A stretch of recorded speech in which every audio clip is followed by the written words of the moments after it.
Examine this photograph, a sepia-toned image from 1908, slightly faded at the edges but meticulously preserved. The woman at its center stands rigid before a Victorian farmhouse, her high-collared black dress immaculate despite the rural setting. Her face betrays no emotion, eyes fixed on the camera with unnerving steadiness. Behind her sprawls a well-maintained pig farm, the animals barely visible in their pens. This is the only known photograph of Eleanor Jasper, proprietress of Willow Creek Farm and one of America's most prolific, yet largely forgotten, serial killers. Between 1887 and 1908, 14 men disappeared into the soil of this seemingly idyllic homestead, their remains scattered among the feeding grounds of her prized Berkshire hogs. The official death toll may only represent a fraction of her actual victims. The Jasper Farm case remains one of the most meticulously documented yet inexplicably obscured chapters in American criminal history. County records from Mason County, Illinois show that Eleanor Jasper purchased the 156-acre property in 1885, using funds she claimed were her inheritance following her first husband's unexpected passing.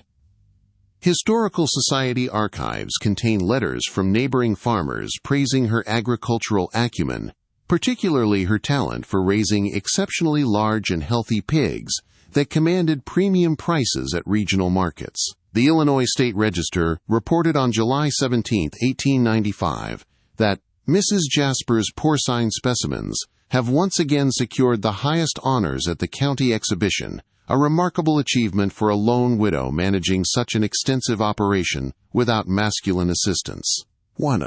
This public persona, the capable, industrious widow, served as perfect camouflage for the methodical predator beneath. Archives from the Mason County Courthouse contain marriage certificates documenting Eleanor's unions with 12 men between 1887 and 1907. 2 additional marriages have been confirmed through church records and correspondence, bringing her total to 14 documented husbands. The pattern became discernible only in retrospect.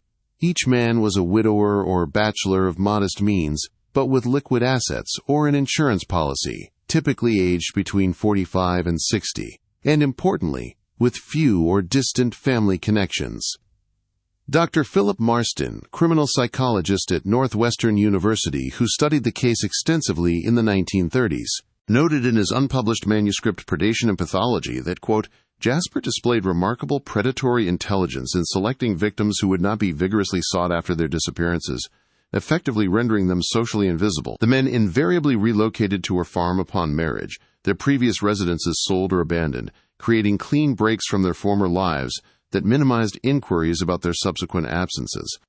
Eleanor Jasper maintained detailed financial ledgers, preserved now in the Illinois State Archives' Notorious Crimes Collection. These meticulously kept records show regular deposits into her accounts following each marriage and subsequent widowing. More tellingly, farm equipment purchases and structural improvements to the property correlate precisely with the disappearances of her husbands. Veterinary records document the exceptional growth rates and unusual robustness of her pigs during these same periods. The Springfield Medical College's laboratory analysis of soil samples taken from the pig enclosures in 1908 revealed abnormally high concentrations of calcium and phosphorus consistent with decomposed human bone matter. Dr. Edmund Whitfield, who conducted the original analysis, wrote in his findings that the mineralization patterns observed in sections F through K of the Eastern Penn compound could only result from substantial mammalian remains having been processed through porcine digestive systems over extended periods.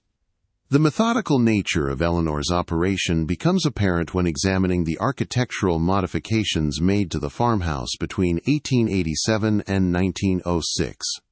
County building permits and architectural drawings show the installation of an unusually reinforced cellar accessed through the kitchen pantry, with exceptional soundproofing features disguised as modern insulation improvements. The cellar contained iron rings embedded in the stone walls, positioned at heights consistent with restraint of standing adult males. Chemical analysis of residue scraped from these fixtures in 1909 confirmed the presence of human blood, skin cells, and trace amounts of chloroform. The farmhouse's remote location, set back nearly a mile from the nearest public road and surrounded by dense stands of willow trees from which the property derived its name, ensured that sounds would not carry to neighboring homesteads. Local weather station records indicate that Eleanor typically filed marriage certificates during winter months, when frozen ground would hamper immediate burial, suggesting a calculated awareness of forensic implications. You might reasonably question how such activities could continue undetected for over 2 decades. Historical context provides the framework for understanding this prolonged period of predation. Rural Illinois in the late 19th century operated largely through informal community networks, rather than formal law enforcement infrastructure. The Mason County Sheriff's Office consisted of just 3 deputies responsible for nearly 540 square miles of predominantly agricultural territory. Census records from 1890 indicate only 17 households within a 5-mile radius of Willow Creek Farm, with an average distance of 1.7 miles between homesteads. Social historian Dr. Caroline Shepard notes in her 2003 analysis, Invisible Victims, Gender and Criminal Justice in the Rural Midwest, that the isolation inherent in 19th-century agricultural settlements created perfect conditions for prolonged criminal enterprises, particularly those orchestrated by individuals who maintained respectable community facades. Eleanor Jasper cultivated precisely such a facade. Parish records from St. Matthew's Episcopal Church in nearby Havana, Illinois, list her as a regular contributor to charitable funds and organizer of the annual Harvest Festival. Correspondence between Eleanor and the Women's Christian Temperance Union chapter in Springfield reveals her apparent devotion to moral causes. Most effective was her carefully crafted narrative of tragic romantic fate. The Havana Journal Society pages occasionally mentioned her series of bereavements with sympathetic tones, as in this excerpt from April 1899. Mrs. Jasper has once again endured the heavy hand of Providence with the Christian dignity that has become her hallmark. That death should claim a 4th husband from her side seems cruel beyond measure, yet she bears her cross with admirable fortitude. This public perception of Eleanor as perpetually victimized by fate generated community sympathy rather than suspicion, a psychological manipulation of remarkable sophistication. The precise methodology of her killings has been reconstructed through forensic examination of the limited remains recovered in 1908 and 1909. Medical Examiner Drive. Theodore Blanchfield's official report to the Illinois Attorney General described evidence of blunt force trauma to the cranial remains consistent with attacks from behind using a heavy instrument, likely while victims were seated at the dining table. Stomach content analysis from partial remains indicated the presence of laudanum, a commonly available opiate that would have rendered victims disoriented and compliant before the final assault. Architectural examination of the farmhouse revealed a modified butcher's workroom adjacent to the kitchen, equipped with drainage systems leading directly to the pig enclosures. The systematic efficiency of this arrangement prompted State Prosecutor William Harridge to remark during the 1909 preliminary hearing that the Jasper farm operated not as a domestic residence but as a precisely calibrated mechanism for converting human life into financial gain with mechanical regularity. Financial records seized from the farm and from the First National Bank of Havana reveal the extraordinary profitability of Eleanor's enterprise. Between 1887 and 1908, she accumulated liquid assets equivalent to approximately $1.7 million in current valuation, not including the substantial improvements to the property itself.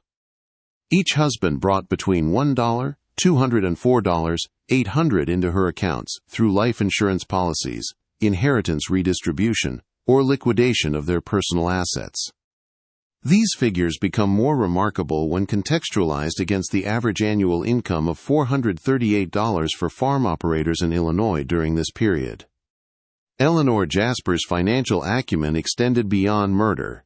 Bank records show sophisticated investment patterns including railroad bonds, mining company shares, and municipal development projects across the Midwest.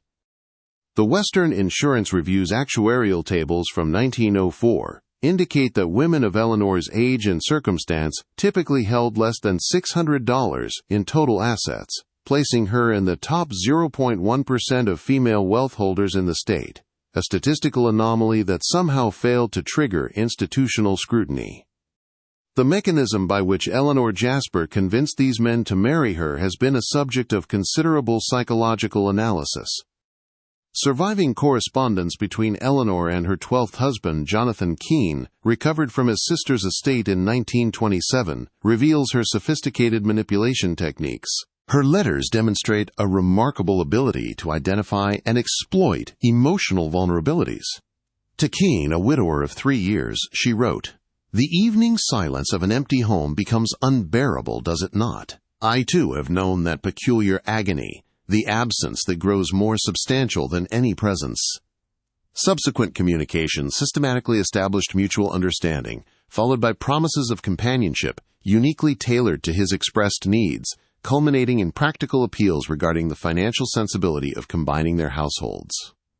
Dr. Margaret Thornhill of the Chicago Psychiatric Institute, who analyzed the complete correspondence in 1935, described Eleanor's methodology as a masterclass in predatory empathy, displaying an intuitive understanding of psychological vulnerability that anticipates our most advanced clinical models of manipulative pathology. The unraveling of Eleanor Jasper's operation began not through police work but through bureaucratic inconsistency. In December 1907, a newly appointed clerk at the Mason County Records Office, Thomas Whitfield, noticed discrepancies in death certificate filings while reorganizing the county's archival system. 4 of Eleanor's husbands had death certificates filed with causes ranging from agricultural accident to pulmonary failure, but subsequent marriage certificates showed no corresponding burial permits or cemetery records. Whitfield's memorandum to County Commissioner Harold Blackwood noted these administrative irregularities, recommending a review solely for purposes of, quote, maintaining proper procedural protocols. This seemingly mundane administrative query initiated a process that would eventually expose the horrific enterprise operating at Willow Creek Farm. Whitfield's original handwritten memorandum, preserved now in the Illinois State Archives, represents the first documentation of suspicion regarding Eleanor Jasper, though framed entirely in terms of clerical accuracy rather than criminal investigation. Commissioner Blackwood, himself new to office and eager to demonstrate administrative thoroughness, forwarded the inquiry to Sheriff Nathaniel Parker in January 1908. Parker assigned his deputy, James Holloway, to conduct what was expected to be a routine records verification. Holloway's personal journal, donated to the Mason County Historical Society by his granddaughter in 1976, documents his initial impression upon visiting Willow Creek Farm on January 23, 1908. Mrs. Jasper received me with perfect composure, offering tea despite the early hour. The farm presents as exceptionally well maintained, almost unnaturally so for a property managed by a lone woman. While viewing the documentation, I noted a peculiar odor emanating from the eastern section of the property that Mrs. Jasper attributed to a new feeding formula for her livestock. There is something in her unwavering gaze that unsettled me considerably, though I can identify no rational basis for this discomfort. This initial visit yielded no actionable concerns, but planted the seed of suspicion that would germinate over subsequent months. Deputy Holloway, troubled by his intuitive response to the farm visit, began unofficial inquiries into the backgrounds of Eleanor's former husbands. His methodical investigation revealed the pattern of men who had effectively vanished from all records after relocating to Willow Creek Farm. Only those with death certificates had any documented endpoint, and even these lacked verification through traditional channels, such as obituaries or grave locations. Holloway's handwritten case notes show increasing alarm as this pattern emerged, culminating in his March 18th entry. The statistical improbability of so many men disappearing without trace exceeds any natural explanation. I am now convinced that something profoundly disturbing has occurred at the Jasper property, though I lack sufficient evidence to warrant official action. The deputy's persistence, initially motivated by administrative thoroughness rather than criminal suspicion, exemplifies how Eleanor Jasper's eventual exposure stemmed from methodical record-keeping rather than dramatic investigative insights.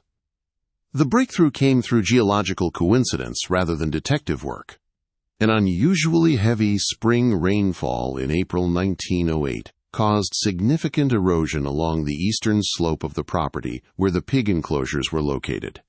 On April 17, Jeremiah Collins, a neighboring farmer, reported to the sheriff's office that the heavy rains had exposed what appeared to be human remains in the eroded soil of Eleanor Jasper's pig farm. Sheriff Parker and Deputy Holloway responded immediately, discovering partially intact skeletal remains that had been buried beneath the feeding troughs.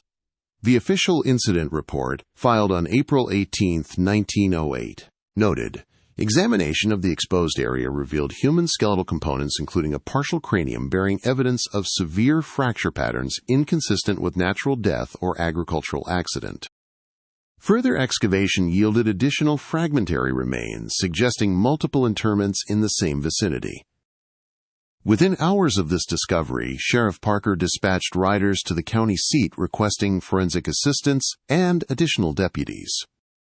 Eleanor Jasper's response to the investigation provides disturbing insight into her psychological composition. When Sheriff Parker arrived with a warrant to search the property, she received the law enforcement contingent with tea and freshly baked bread, maintaining conversational pleasantries, while skeletal remains were being unearthed mere yards from her kitchen window. Deputy Holloway's report notes that, quote, "Mrs. Jasper displayed neither anxiety nor concern upon being informed of the human remains discovered on her property, inquiring only whether the disruption would prevent her pigs from maintaining their feeding schedule." This pathological detachment continued even as excavation revealed an extensive burial site containing fragmentary remains of multiple individuals. When formally questioned about the discoveries, Eleanor reportedly replied, "Good husbands are difficult to come by, but good fertilizer is equally valuable on a working farm." This statement, recorded in Sheriff Parker's official interview notes, represents the only acknowledgement of her crimes she ever provided. The systematic excavation of Willow Creek Farm, conducted between April 18 and June 7, 1908, ultimately recovered 214 distinct human bone fragments representing a minimum of 14 individuals, as determined by analysis of cranial sections. Forensic examination conducted by Dr. Theodore Blanchfield identified tool marks on several bone segments consistent with systematic dismemberment, while chemical analysis of the soil revealed concentrations of lye in burial areas, indicating attempts to accelerate decomposition. Most disturbing was evidence that not all processing of remains occurred post-mortem. Dr. Blanchfield's forensic report, sealed until 1956 due to its graphic nature, noted, "Certain specimens display defensive injuries and perimortem trauma, suggesting that victims may have been subjected to dismemberment while still clinically alive, though likely unconscious from preliminary assault." This methodical brutality, combined with the precision of the operation, led Dr. Blanchfield to conclude that Eleanor Jasper's actions demonstrated not the frenzied violence of passionate crime, but the calculated efficiency of an industrial process refined through repeated application. The farmhouse itself yielded equally disturbing evidence upon thorough examination. Behind the false wall in the cellar, investigators discovered a meticulous record-keeping system documenting each husband's financial assets, personal effects, liquidation values, and even body weights, the latter presumably to calculate disposal requirements. Among Eleanor's personal papers, investigators found a handwritten journal containing evaluations of various methods of rendering unconscious her investments, as she referred to her husband's, noting the relative effectiveness of different chemical compounds and their effects on meat quality when consumed by livestock. Perhaps most chilling was her development of a proprietary feed formula for her pigs that maximized their consumption of human tissue, while minimizing digestive difficulties that might reduce their market value. The formula, recorded in a leather-bound notebook labeled Feeding Protocols 1895 to 1908, included precise measurements of bone meal, blood meal, and specific herb combinations, that encourage consumption of otherwise unpalatable material while maintaining optimal weight gain. Local newspaper coverage of the discoveries at Willow Creek Farm triggered national media attention unprecedented in rural Illinois. The Chicago Tribune's front-page headline on April 28, 1908, declared, "Husband killer feeds men to prize pigs. Shocking farm of horrors uncovered in Mason County." The New York Times followed on May 2 with the somewhat more restrained, "Illinois widow suspected in disappearance of multiple husbands." Public fascination with the case stemmed not merely from the grotesque nature of the crimes, but from the perpetrator's gender. As criminologist Dr. Lawrence Friedman noted in his analysis, Gendered Violence in Historical Context, published in the Harvard Law Review in 1985, the Jasper case fundamentally disrupted Victorian conceptions of femininity and criminal capacity. That a woman could methodically execute multiple men for financial gain, typically a male criminal pattern, while maintaining a veneer of respectable widowhood, created a category crisis in public discourse about criminal typology. This categorical disruption explains both the sensation the case caused and its subsequent suppression from mainstream historical narratives. Eleanor Jasper's arrest on April 19, 1908, proceeded without incident. Sheriff's records indicate she requested only to change into her finest black dress, the same one worn in the photograph that opened our examination, before being escorted to the Mason County Jail. During her 5-month incarceration awaiting trial, jail logs document her exceptional compliance with institutional regulations and her request for accounting materials to, quote, "maintain proper financial records during this interruption of my normal affairs." She conducted extensive correspondence with her attorney, Augustus Pendleton, focusing primarily on protecting her financial assets rather than building a criminal defense. In a letter dated June 11, 1908, she instructed Pendleton to ensure the pigs are sold at market before they lose their prime condition, as they represent a significant capital investment and their value is time-sensitive. This pragmatic attention to business details while facing multiple murder charges provides further evidence of her profound psychological abnormality. The legal proceedings against Eleanor Jasper never reached public trial. Court records from Mason County show that a grand jury indicted her on 14 counts of first-degree murder on September 7, 1908, with preliminary hearings scheduled to begin September 15. However, on September 12, the night guard at the county jail, Walter Simmons, discovered Eleanor unconscious in her cell. The prison physician, Dr. James Harwood, determined she had ingested a substantial quantity of potassium cyanide, likely concealed in the binding of a ledger book provided by her attorney. The official death certificate, filed September 13, 1908, lists cause of death as self-administered poisoning, though questions remained about how she obtained the lethal compound. Attorney Pendleton's statement to the court following her death indicated that Eleanor had left instructions regarding her estate, including a request that her property be sold and proceeds donated to the Episcopal Church Building Fund, a final manipulation of public perception that suggests complete absence of remorse or moral recognition. The criminal case officially closed with Eleanor Jasper's death, but investigative work continued as authorities attempted to identify all victims and determine the full extent of her activities. Banking records examined between 1908 and 1911 revealed financial transactions suggesting Eleanor may have operated beyond the geographical confines of Willow Creek Farm.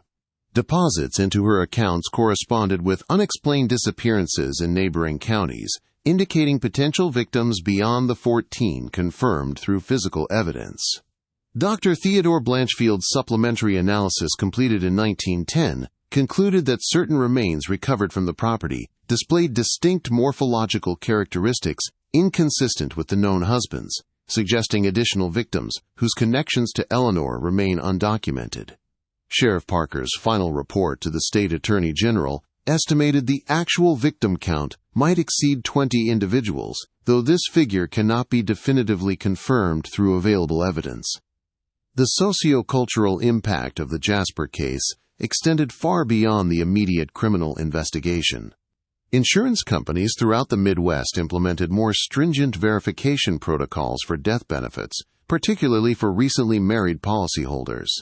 The Illinois state legislature passed the Vital Records Verification Act of 1910, requiring county-level cross-referencing of marriage, death, and burial records to prevent similar administrative oversights.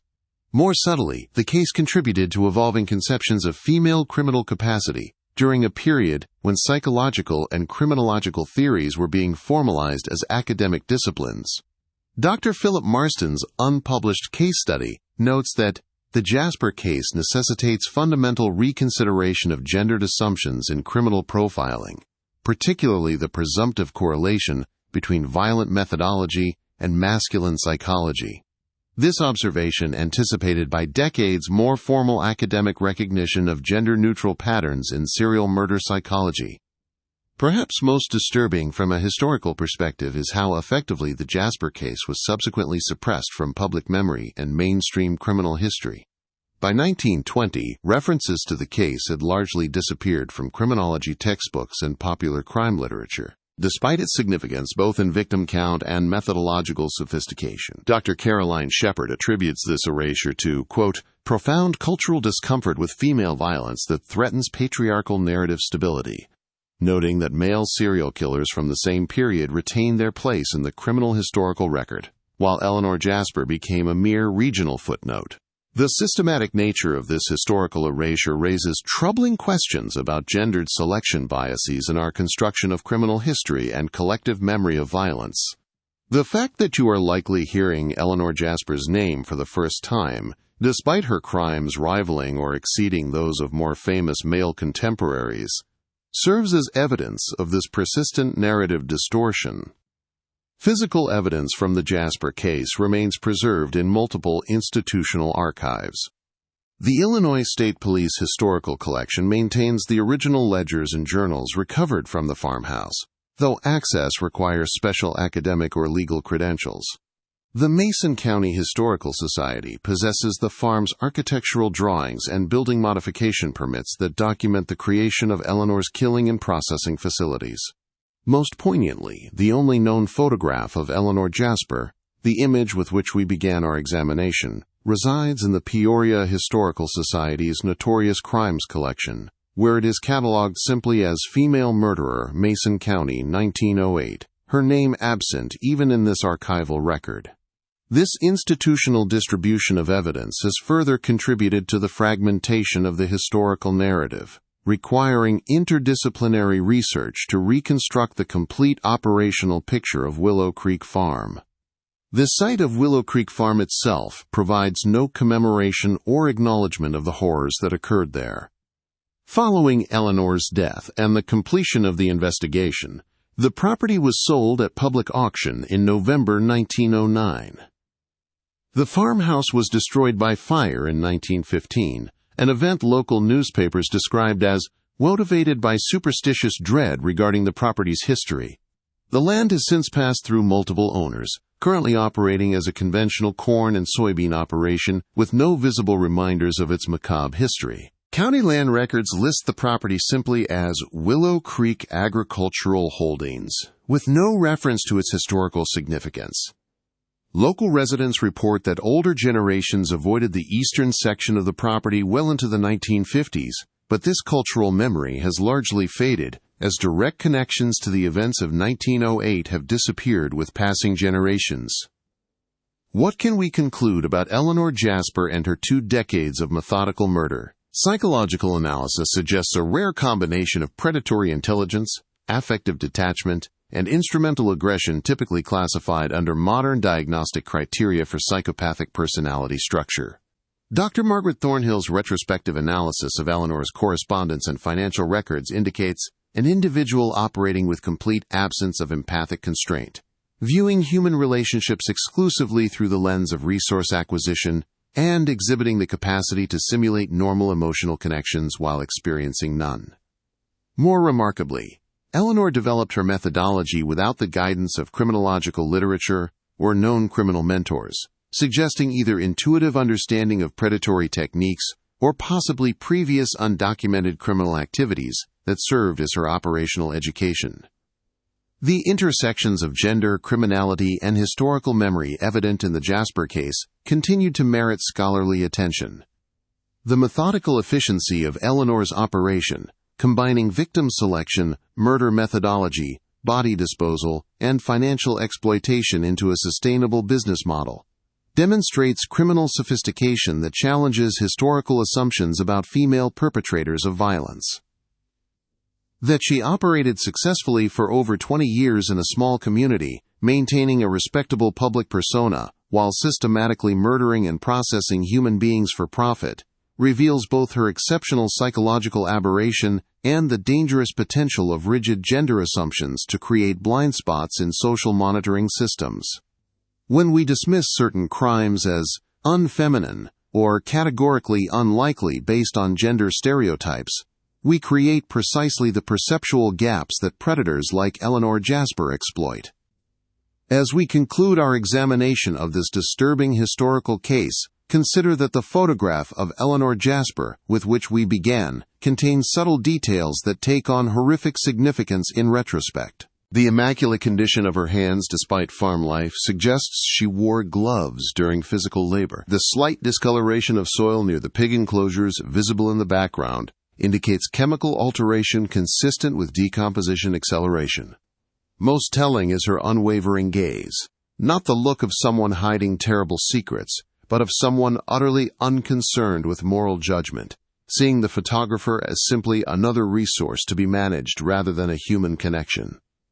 The Jasper case reminds us that historical monsters rarely announce themselves through obvious external markers, that systematic evil often wears conventional appearances, and that our most dangerous predators are those who understand precisely how to manipulate our expectations regarding who can and cannot commit atrocities.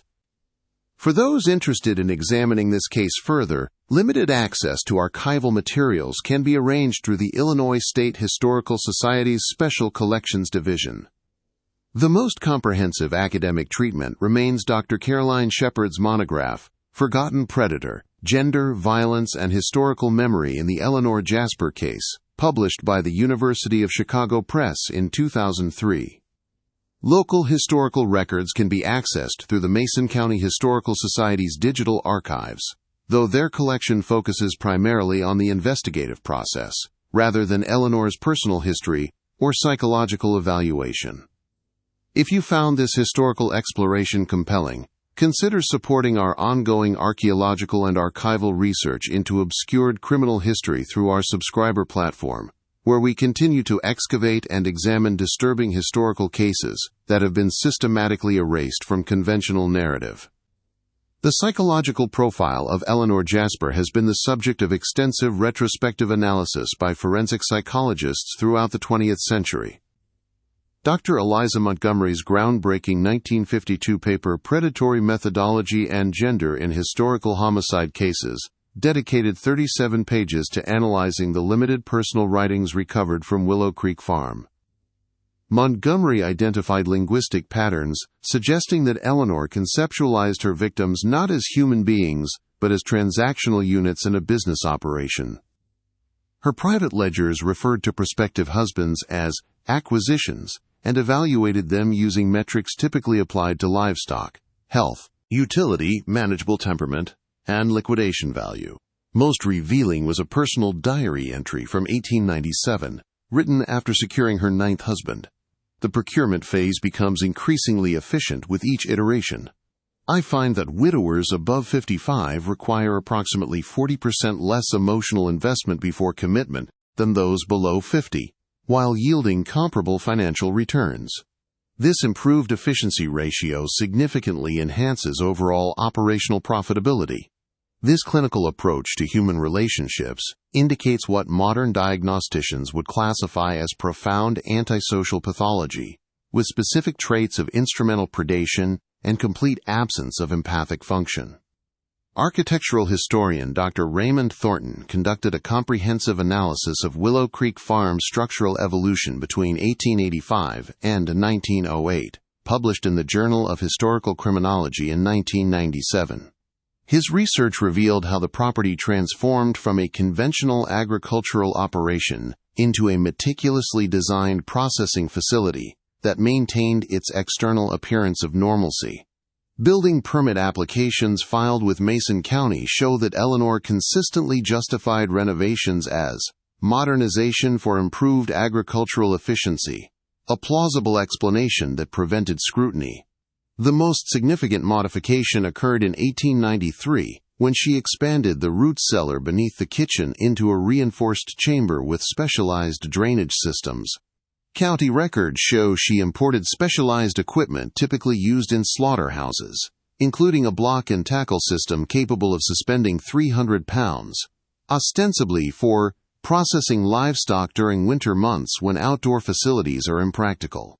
Dr. Thornton's analysis concluded that the architectural evolution of Willow Creek Farm represents a case study in adaptive design for criminal enterprise, with each modification enhancing both functional efficiency and operational concealment. The economic dimensions of Eleanor Jasper's operation reveal sophisticated financial acumen that extended beyond simple theft through murder. Banking records from the First National Bank of Havana show that between 1890 and 1908, she established investment positions in 13 different corporations, primarily in emerging industries like telecommunications and electrical infrastructure. Her correspondence with financial advisors in Chicago demonstrates nuanced understanding of market trends and risk management strategies unusual for a rural agriculturalist of the period. Most telling was her development of vertical integration within her criminal enterprise. The profits from husband murder were systematically reinvested in agricultural improvements that enhanced both legitimate farm production and body disposal capabilities. County agricultural records show that between 1887 and 1907, the Willow Creek Farm's pork production increased by 340%, while operational costs decreased by 23%, achieving profit margins that contemporary agricultural economists would have considered statistically anomalous. This business efficiency extended to her selection of victims, as insurance investigator Jacob Marley noted in his confidential 1910 retrospective analysis. Mrs. Jasper appeared to calculate with extraordinary precision the optimal balance between victim assets and acquisition costs, never pursuing targets whose financial yield would not exceed the investments required to secure their hand in marriage.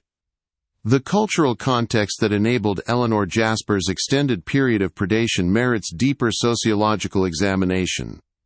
Late Victorian social structures in rural America created particular vulnerabilities that Eleanor exploited with precision. The period's rigid gender expectations actually served as effective camouflage for her activities. As local historian Margaret Winters observed in her 1987 monograph, Murderous Domesticity, The Jasper Case in Cultural Context. The fundamental cultural inability to conceive of a woman as a calculated predator created a perfect blind spot in social monitoring systems. Community members interpreted Eleanor's sequence of marriages and widowhoods through the only available cultural narrative, that of the tragically unlucky woman deserving sympathy rather than suspicion. Parish records from St. Matthew's Episcopal Church show that after each husband's disappearance, community members organized food deliveries and support visits to Willow Creek Farm, unknowingly providing comfort to the very agent of the tragedy they mourned.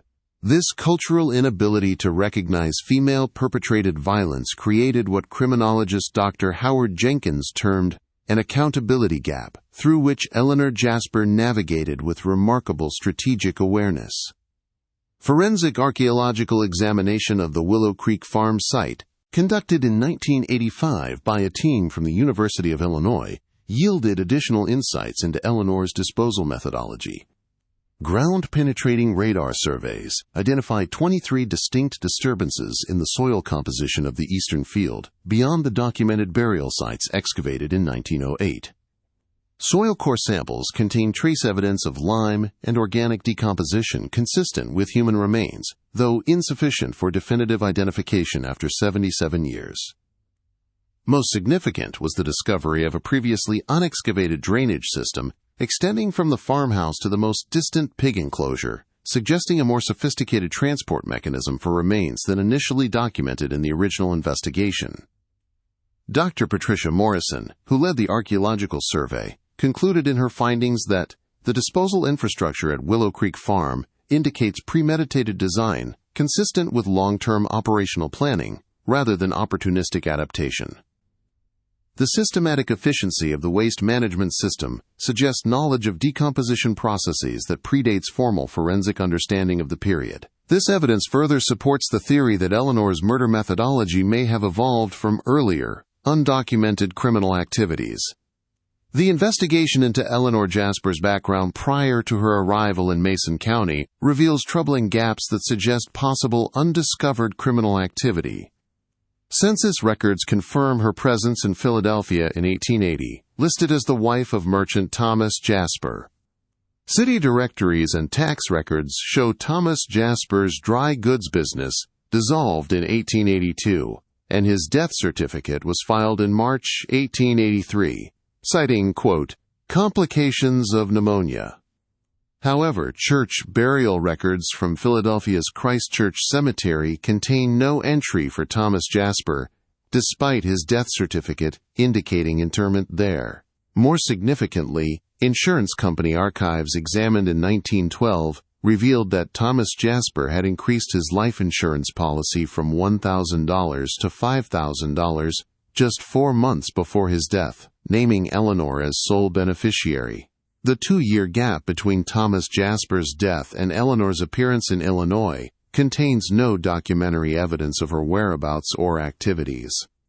Historian Dr. William Blackwood speculates in his 1978 analysis, Origins of a Predator, that this undocumented period may represent Eleanor's formative criminal phase, during which she developed the methodology she would later refine at Willow Creek Farm. The possibility that Thomas Jasper was her first victim rather than merely her first husband cannot be dismissed based on available evidence. The legal aftermath of the Jasper case extended well beyond Eleanor's suicide and the closure of the criminal investigation. Probate court records from Mason County show that between 1909 and 1915, 11 separate claims were filed against her estate by relatives of her identified victims. The ensuing litigation created significant precedent in Illinois estate law regarding assets acquired through criminal activity. In a landmark ruling, Judge Harrison Whitmore determined in 1911 that, quote, property purchased with proceeds from demonstrable criminal acts shall be considered fruit of poisonous tree and subject to redistribution to victims, rightful heirs. This legal principle, established through the Jasper case litigation, was subsequently cited in 27 Illinois Supreme Court cases dealing with criminal asset forfeiture. Additionally, the case triggered legislative reform in death certificate verification procedures. The Illinois Vital Records Authentication Act of 1910 established the first systematic cross-referencing requirements for death registration, specifically citing the Jasper matter as demonstrating, quote, critical vulnerabilities in existing documentation protocols that enable criminal exploitation of administrative systems. The historical erasure of the Jasper case provides a compelling case study in gendered selective memory within criminological history.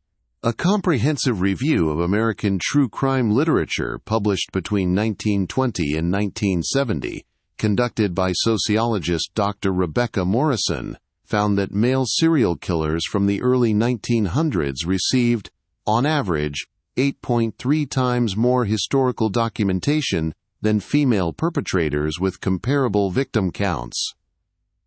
This documentary discrepancy extends to academic criminology.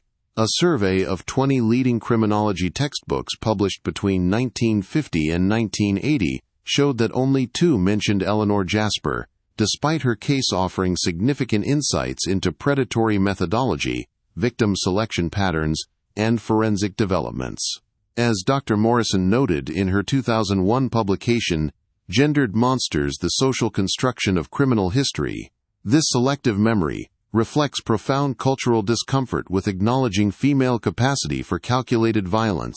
As such, recognition disrupts fundamental gender assumptions upon which many social control mechanisms depend. The gradual restoration of the Jasper case to historical prominence since the 1990s reflects changing willingness to engage with evidence that challenges traditional gender crime associations.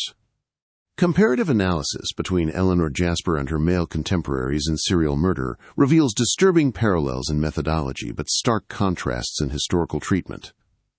Herman Mudgett, H. Holmes, whose Chicago murder castle operated during roughly the same period, utilized similar techniques of financial exploitation combined with architectural modifications designed for killing efficiency. Yet while Holmes became a fixture in American criminal mythology, appearing in countless books, documentaries, and cultural references, Eleanor Jasper remained largely unknown outside specialized academic circles until recent decades. Criminologist Dr. Lawrence Jenkins attributes this discrepancy to the cultural legibility of male-perpetrated violence versus the category crisis triggered by female predatory behavior. The Jasper case challenges fundamental cultural narratives about gendered capacity for violence, particularly calculated, profit-motivated violence typically associated with masculine psychology.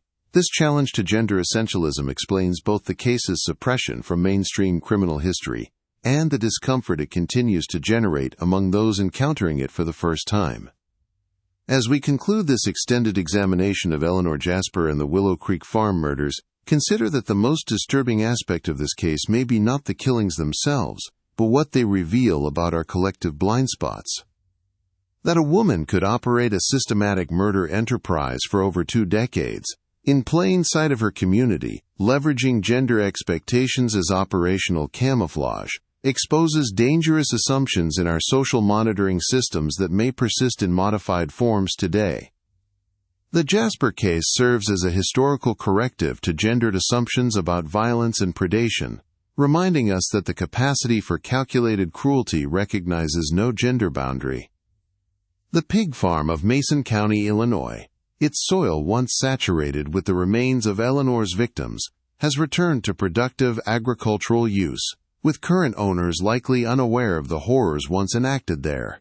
Yet the historical record, however fragmentary and deliberately obscured, preserves evidence of Eleanor Jasper's exceptional pathology and methodical predation.